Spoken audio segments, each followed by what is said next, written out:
Nope. Nope. Women can be stupid too. Women make bad choices as well.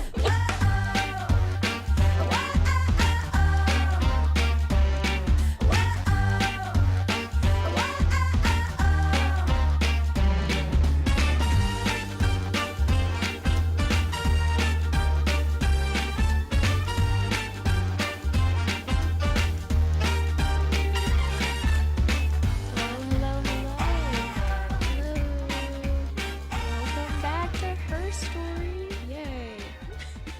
I switched the roles. That's I true. introduced us this time. If you don't know us, I'm Maddie. Sorry, I don't go by that on this show. You go by your alternate identity. Spooderman. Hi, I'm Spooderman, and I'm Maggie. This is Herstory. No, but for realsies, I'm Madison, I'm Maggie. and this is Her Herstory. Wow, we actually did it that time. Neat. That's impressive. I'm doing all of Maggie's work today.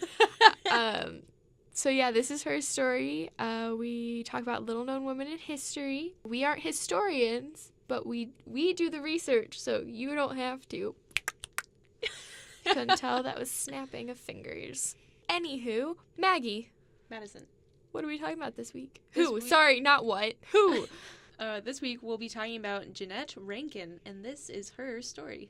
We are talking about her because she was the first woman to hold federal office in the United States. Do you want to commit to the switch and do the beginning of her life as we know it? Yeah, I can. All right. I'm gonna get comfortable. Okay. Settle in, folks. It's gonna be a bumpy ride.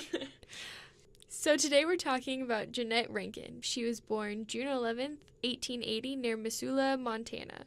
Her mom, Olive Pickering, was a school teacher, and her father, John Rankin, was a carpenter/rancher. She is the oldest of 6 children, 5 girls and 1 boy. Her brother Wellington would eventually become the Attorney General. As a child, Jeannette helped with tasks both inside and outside the house. This is where she later said she noticed that while women worked just as hard alongside men, they were not given equal political voice. In 1898, Rankin graduated from high school and attended the University of Montana, graduating in 1902 with a degree in biology. After college, she had no real career plans, moving from dressmaking to furniture design, briefly living with her brother in Boston while he attended Harvard University. While in Boston, she apparently turned down several proposals. After discovering her passion for social work, Rankin enrolled in the New York School for Philanthropy, graduating in 1909. After becoming a social worker briefly, Rankin attended another college, the University of Washington, where she joined the women's suffrage movement. This is where her political beginnings began. After joining the suffrage movement, Rankin helped organize the New York Women's Suffrage Party. During this time, she also worked as a lobbyist on behalf of the National American Women's Suffrage Association, also known as what, Maggie? NASA. Thank you. In 1910, her efforts in Washington were successful as they became the 5th state to include an amendment in the state constitution to permanently enfranchise women. In 1911, Rankin returned to her home state in Montana to make a case for women's suffrage, making history as the first woman to speak in front of a Montana legislature. In November 1914, Montana passes their own amendment giving women unrestricted voting rights. Woo, woo, woo. What's next? Next, we have Congress. So, after her success with the suffrage movement, Rankin turned to focus on her own political career by running for the 1916 congressional election. Managed by her brother Wellington, her campaign took her all across the state to reach the widely dispersed population. She focused rallies around train stations, street corners, schoolhouses, and potluck dinners on ranches. Her strategy of appealing to the local communities worked, and Jeannette Rankin became the first woman ever elected to Congress November 7th, 1916, by a margin of over 7,500 votes. Shortly after Rankin's term began, Congress was thrust into the beginnings of World War I. They were called together to form a response to Germany's announcement of unrestricted submarine warfare on all shipping in the Atlantic Ocean. April 2, 1917, President Woodrow Wilson addressed Congress asking them to, quote, make the world safe for democracy by declaring war on Germany. After intense debate, Congress finally reached a decision at 3 a.m. voting for war. As a firm pacifist, Rankin was one of 50 to vote in opposition.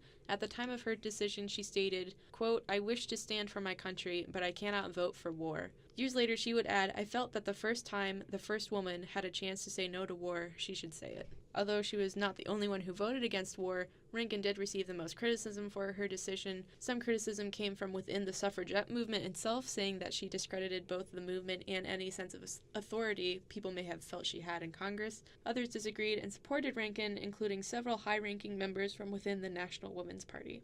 The remainder of Rankin's term mostly focused on women's suffrage, as she wanted to achieve universal, unrestricted enfranchisement. 1917, Rankin became one of the founding members of the Committee on Women's Suffrage. In 1918, the committee gave a report to Congress, with Rankin opening the floor for the debate on an amendment granting women universal suffrage. The resolution passed the House of Representatives but failed the Senate, but a second attempt was made in 1919, which passed and ratified by 3/4 of the states, creating the 19th Amendment of the United States Constitution. Yay! Yay! Good job, Jeannette. Jeannette. Do you think she ever went by Jean? I don't know. Genie in a bottle. Congress interlude. After a redistricting configuration, Rankin, a Republican, was suddenly put in an overwhelmingly Democratic section of the state. Rankin still ran in the 1918 election, but she was defeated in the Republican primary. She was instead then nominated by the National Party and finished third in the general election. 1924, Rankin bought a small farm in Georgia where she lived without electricity or plumbing. Rankin turned her focus to pacifism, frequently touring the country, making speeches on behalf of the Women's Peace Union and the National Council for the Prevention of War. 1928, she founded the Georgia Peace Society, which served as her headquarters for pacifism campaigns until 1941, on the brink of World War II, when the society was disbanded. Makes sense.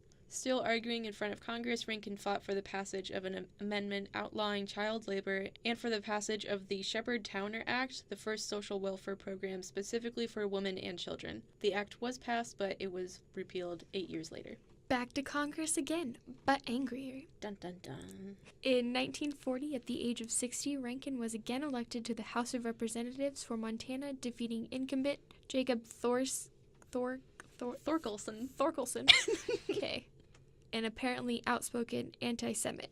December 7th, 1941, Pearl Harbor was attacked. While Congress had been debating declaring war against Japan, the attack seemed to many people like there should be no opposition against the war at all. Except for Jeannette Rankin, on December 8th, Rankin was the only vote cast against going to war. When another representative asked her to change her vote, or at the very least abstain from voting, Rankin responded with, quote, "As a woman, I cannot go to war, and I refuse to send anyone else." After the voting was cast, Rankin was pursued by reporters so intensely that she had to seek shelter in a phone booth until police could arrive and escort her away. Her office was overrun with angry phone calls and telegrams, including one from her brother Wellington, which read, quote, "Montana is 100% against you." A photo of her in the phone booth calling for help appeared the next day in newspapers across the country.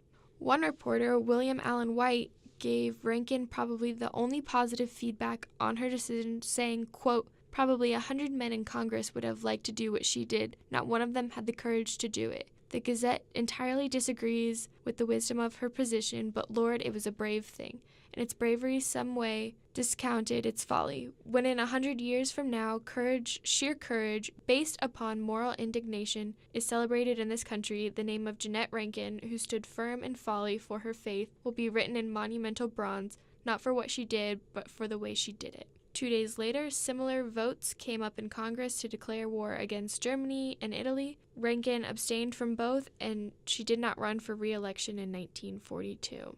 After Congress, Jeannette Rankin remained a firm pacifist the rest of her life, frequently making trips to India during the 1960s and 70s to study Gandhi's teaching. January 1968, the Jeannette Rankin Brigade, a coalition of women's peace groups, organized an anti-war march in D.C. against the Vietnam War.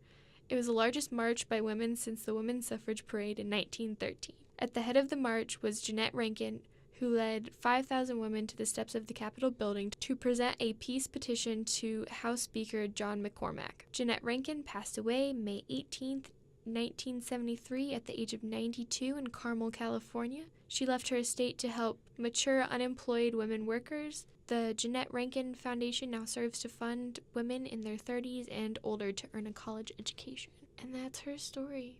But wait, there's more. We have fun, possibly not so fun, interesting facts. We have facts. We need to change that name. Today, Jeannette Rankin is the only woman elected to Congress by the state of Montana. She was elected in 1940. Like, they haven't had a female representative. They have been so traumatized. They haven't had a female representative since World War II. Anyway. Damn it, Obama. No, I'm just kidding. Rankin believed that the moral corruption found in politics was due to the lack of female politicians. Maybe. Maybe not. When asked if she ever regretted voting against World War II and ending her political career, Rankin said, "Never. If you're against war, you're against war, regardless of what happens. It's a wrong method of trying to settle a dispute." During the 1968 Peace March, a splinter group from the Jeannette Rankin Brigade formed a separate protest at Arlington National Cemetery, staging a, quote, burial of true womanhood, protesting the passive social role women play as wives and mothers. It said staging. I don't know if that means they had some sort of reenactment or if that was just the title of the protest. It sounds interesting. It sounds like a hoot. A statue of Rankin is inscribed with the phrase, "I cannot vote for war," and it stands in the United States Capitol Statuary Hall, and a replica of it stands in Montana's Capitol building. So they haven't had a female representative. They haven't, but they're like, look, the one time we did. This is what happened. Here she is. Would not vote for war. I know. Well known mostly for her stance on pacifism, Jeannette Rankin preferred to be known for the role she played in the suffrage movement. She stated, quote, "If I am known for no other act, I want to be remembered as the only woman who voted to give women the right to vote." And that is Herstory. Yeah! Good. That was our first take. 1, 2, W. Herstory. Maggie. Madison. Why does she matter?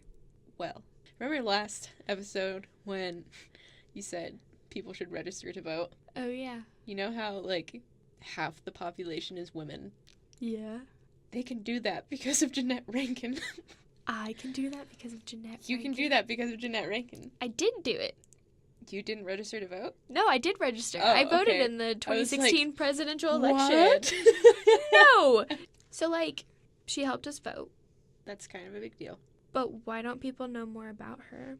See, I recognized her name. I literally, to find her, I just typed into Google first female U.S. politician, and then she came up. So it's very easy to find information on her, I think, if you look for it. But I don't know how often politics are discussed historically. People have an interest in politics and in the history of politics, but I just don't know how often that comes up in casual conversation for her to be a household name. I do think I had heard her name before, but I think it was in the context of learning about World War II, hearing that Pearl Harbor, it was like the Pearl Harbor unit being told that this is the thing that made us go to war, and we almost voted unanimously, except for this one lady. Like, that's how I had heard about her before. I have honestly never heard of her, because when I think politics, I just think of, like, today's era of it's literally just arguing with each other of who's right and who's wrong, so yeah. You know more about her than I do. I don't actually. One more phrase than I do. It was just like her name came up and I was like, that sounds vaguely familiar. What should be done so people do know about Jeannette Rankin? I think it's the same thing we say every week. You should talk about her in school. What? To be fair, I did hear about her in school. Talk about her in school in the context of how she wanted to be remembered and how she's important historically. Don't talk about her as, like, hadn't been for this one crazy lady, the whole country would have been behind going to war. Because that's not true. And that's, like, that's not important. Some people were just, like, too scared to say they still didn't want to go to war. Exactly. Well, with all of this knowledge that we know about her, it's time for Grace O'Malley Factor, question mark, exclamation point, question mark. Oh, boy. Oh, boy. This is the Grace O'Malley Factor. This is the Grace O'Malley Factor. So, Grace O'Malley lived from 1530 to 1603. She was a pirate lord of the O'Malley dynasty in Ireland. Her father passed the lordship on to her, even though she had a brother. She did various impressive things throughout her life, such as once as a young girl, she was told she couldn't sail with her father because her hair would catch in the ropes, so she cut it all off to shame him into letting her go.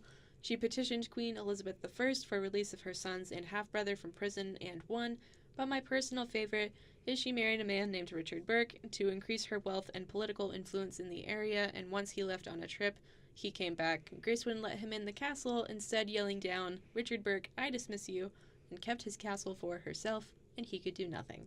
I would say Jeannette has like an 80% Grace O'Malley factor, because, I don't know, when I think 100%, I think like Empress, woo, like badass.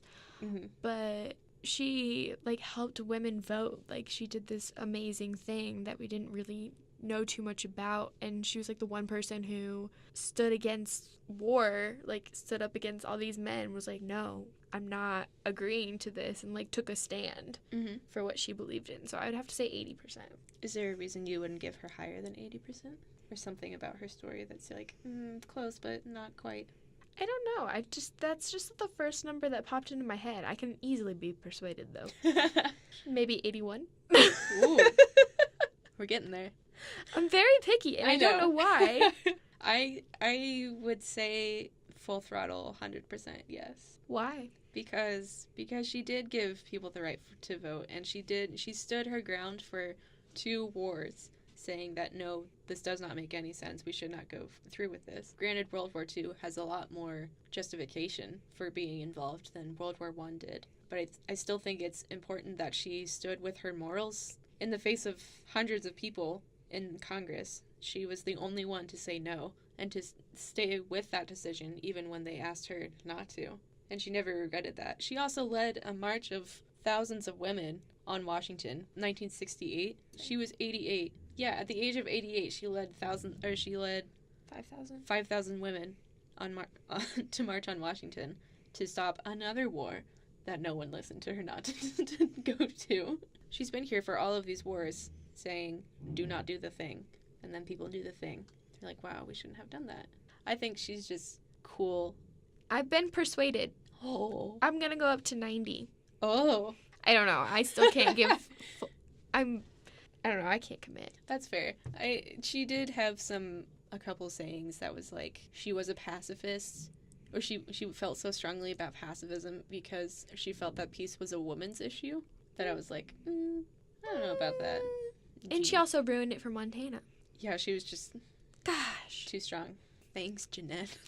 Thanks, Obama. Yeah. Okay, so that's all we have on Jeannette Rankin, and now it's time for our current events. Woo! Maggie. Madison. Do you like IKEA? I've never been. Me neither. But most Americans do enjoy a good IKEA visit. People are obsessed with IKEA. I know, there's one where I live now in Fishers, and I'm just like, I can never leave my house again. Still haven't gone, but that's fine. I feel like if I go, I don't know.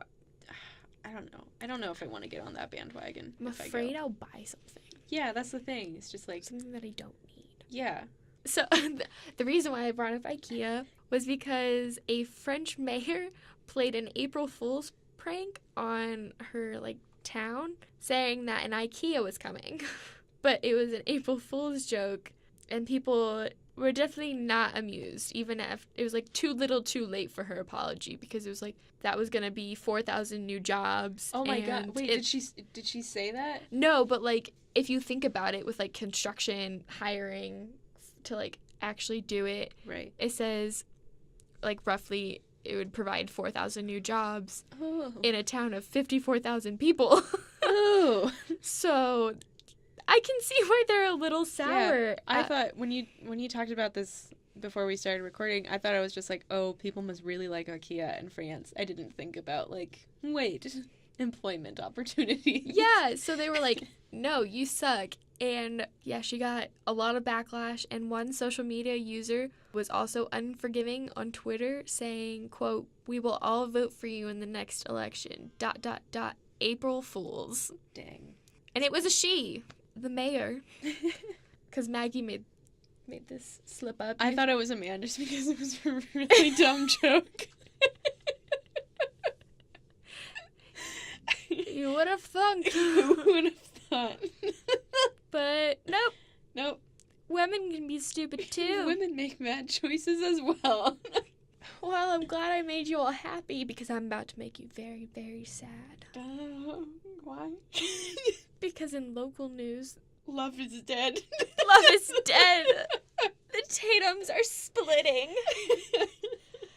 No. My sister sent me a lot of stuff on Instagram this morning about, or she sent me their breakup letter to people, or like the Instagram thing? Yeah, the Instagram thing. She sent me pictures of like the last event they were seen together at. I don't know.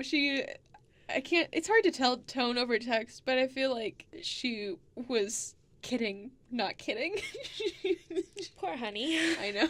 Yeah. It's not like I was super obsessed with them, but like they had been going strong for like a super long time. Yeah, it's just whenever you hear about celebrity couples never stay together, and then there's always that one article that's like, oh, contrarier, here's 15 celebrity couples that prove that love exists or whatever, and they're always on the list. And I think people just like the fact that, what was it, Step It Up? That was the movie? Yeah. Yeah, they just like the fact that that's where they met. Yeah, stars can meet on a movie, actually have chemistry, and fall in love. And it turns out neither one of them was cheating on another person while it was happening. Yeah, it's like their split was unanimous, and they still love each other and support each other. Yeah. But I guess they just... It said they lovingly separated, and I don't know, they're just on different paths right now.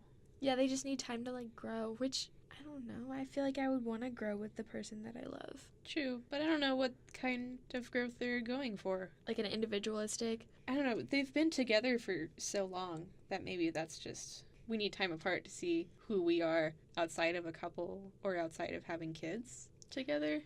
Yes, they do have one kid, and they did say that they are happily co-parenting. They will make sure that their daughter gets raised the best way possible, even if they're separated. I thought they had more than one kid. I thought they just had one. Child, offspring, parentheses, S, parentheses, child's, question mark? I saw a lot of responses that people had that were like, first Anna Faris and Chris Pratt, now Channing Tatum and Jenna Dewan Tatum. Someone please protect John Krasinski and Emily Blunt. Please. I can't. I feel like you could just make so many jokes because like John Krasinski and Emily Blunt are coming out with a movie called A Quiet Place. A Quiet Place. And they obviously film in it together as a couple, and I've seen all these jokes that the monster is Pam. I'm like, oh no. It makes so much sense. It doesn't. That'd be kind of funny though if they had like a spoof, and like the first time you see the monster, it's like it's just Pam. Angry Pam. Not the cooking spray. Yeah. Pam from The Office. I realize some people don't watch The Office. I just watched it for the first time this past January. You know what's a terrifying noise? It's when people talk while they're inhaling. How do you? I can't even do it. I can't do it.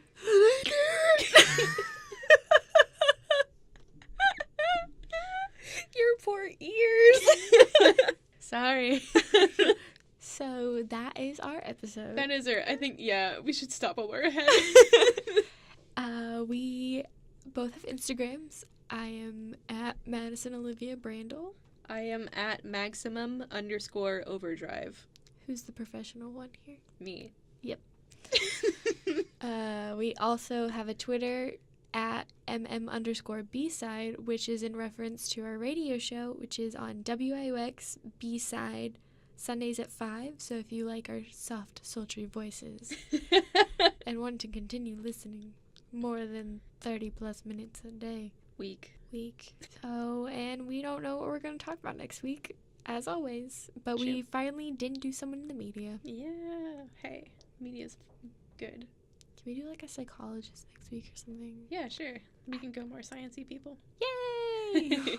If you have anyone that you want us to talk about, put it in a comment on YouTube, which is probably where this is going to end up. If you're listening to this on wiux.org, you can find all of our episodes on my channel, which is creatively named Maggie Crady, like me.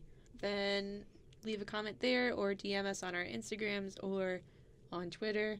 Tell us about the woman that you think we should talk about and why, and we'll look into her and probably do an episode. If anyone actually did that, we would do an episode on her. Probably. Yeah. Also, if you just have constructive criticism, like, I'll even take that. Because I know I'm a hot mess. I might cry myself to sleep after reading it, but I'll really think about it. That's good. Yeah. Yeah. Just good thing I don't wear makeup anymore. But you guys don't know that because you don't know what I look like. They will if they go on your Instagram. Thank you for listening. We will be back here next week. Bye!